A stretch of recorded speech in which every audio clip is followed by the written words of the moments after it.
Tuigan jud ko ning tanan nga ako ra pagtuura sa Ginoo pangandoy ray dalagi padayon sa lisod wa nagawat ug himala nya ni humong ang amahan Joseph dadaling suga tagan sa ang waganahi sa akong mga pasugaya desret wala man ni grado ay ni sunda dagag babag pero wa nagpa-apekto resulta ang gipasubang na awara gudron di ba na makatagtag kahayag gitabangan ni muha kasi yan nagpakinuod ipapaminaw pa ni mo sa mga kanta ni Bugoy I said let's get the money pare dapat clean yung hasil natin they said gusto ko lang yung nakasandal na parang kingin puta di ko na naiintindihan may lisensya nga pero bakit ako'y inisahan binigyan ng hanap buhay dating itim nilagay mo ng kulay pero bakit nung nagresulta ka gusto mo na ako maging kaaway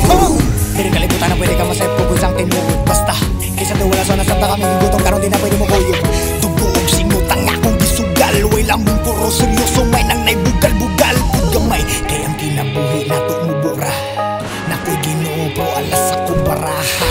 hinay-hinay lang kay dili manilumba karon nahimo nag-bluebill sang ako ang kasabang di katawan pero siyo ito bagay na human dagag ningon nga di ko mula ulit pero para nakulang bagay na isundan tanang ang daw isud sa aling patakan ni pasay lumang judi ba pero kani kay mutimaan bitaw wala na ko'y oras sa drama hasilar diri para lang makabaos ni mama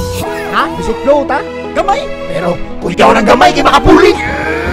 I'm with my team getting dead hustle stacking in our head unbelievable ideas bringing life back to the dead seeking peace while our lifestyle consistently increase di man kayang nga ikaw suyaan sa mga hanggaw at tapulan wa mo kabaw sa among gibuhat nga sakripisyo liwod pamilya ang itagmani ug wala may bisyo ang among daily income kay puros ni mga lempyo dagagimit nga musunod pero wa kasabay sa kuwang tempo